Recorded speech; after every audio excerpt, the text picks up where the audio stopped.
एक समय की बात है।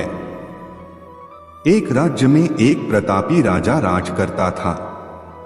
एक दिन उसके दरबार में एक विदेशी आगंतुक आया और उसने राजा को एक सुंदर पत्थर उपहार स्वरूप प्रदान किया। राजा वह पत्थर देख बहुत प्रसन्न हुआ। उसने उस पत्थर से भगवान विष्णु की प्रतिमा का निर्माण कर उसे राज्य के मंदिर में स्थापित करने का निर्णय लिया और प्रतिमा निर्माण का कार्य राज्य के महामंत्री को सौंप दिया। महामंत्री गांव के सर्वश्रेष्ठ मूर्तिकार के पास गया और उसे वह पत्थर देते हुए बोला, महाराज, मंदिर में भगवान विष्णु की प्रतिमा स्थापित करना चाहते हैं। 7 दिवस के भीतर इस पत्थर से भगवान विष्णु की प्रतिमा तैयार कर राजमहल पहुंचा देना। इसके लिए तुम्हें 50 स्वर्ण मुद्राएं दी जाएंगी। 50 स्वर्ण मुद्राओं की बात सुनकर मूर्तिकार खुश हो गया और महामंत्री के जाने के उपरांत प्रतिमा का निर्माण कार्य प्रारंभ करने के उद्देश्य से अपने औजार निकाल लिए। अपने औजारों में से उसने एक हथौड़ा लिया और पत्थर तोड़ने के लिए उस पर हथौड़े से वार करने लगा, किंतु पत्थर जस का तस रहा। मूर्तिकार ने हथौड़े के कई वार पत्थर पर किए, किंतु पत्थर नहीं टूटा।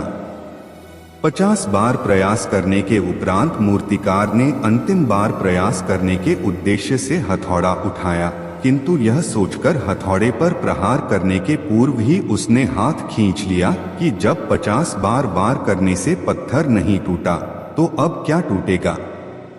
वह पत्थर लेकर वापस महामंत्री के पास गया और उसे यह कह वापस कर आया कि इस पत्थर को तोड़ना नामुमकिन है, इसलिए इससे भगवान विष्णु की प्रतिमा नहीं बन सकती।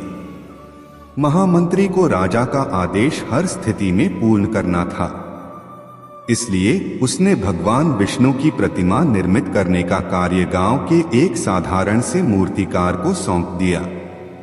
पत्थर लेकर मूर्तिकार ने महामंत्री के सामने ही उस पर हथौड़े से प्रहार किया और वह पत्थर एक बार में ही टूट गया।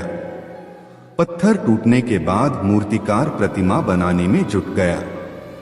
इधर महामंत्री सोचने लगा कि काश पहले मूर्तिकार ने एक अंतिम प्रयास और किया होता तो सफल हो गया होता और 50 स्वर्ण मुद्राओं का हकदार बनता। मित्रों, हम भी अपने जीवन में ऐसी परिस्थितियों से गुजरते रहते हैं। कई बार किसी कार्य को करने के पूर्व या किसी समस्या के सामने आने पर उसका निराकरण करने के पूर्व ही हमारा आत्मविश्वास डगमगा जाता है और हम प्रयास किए बिना ही हार मान लेते हैं।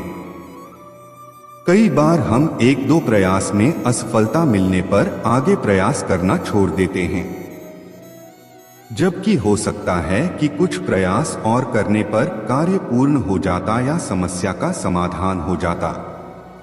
यदि जीवन में सफलता प्राप्त करनी है तो बार बार असफल होने पर भी तब तक प्रयास करना नहीं छोड़ना चाहिए जब तक सफलता नहीं मिल जाती। क्या पता जिस प्रयास को करने के पूर्व हम हाथ खींच ले वही हमारा अंतिम प्रयास हो और उसमें हमें कामयाबी प्राप्त हो जाए।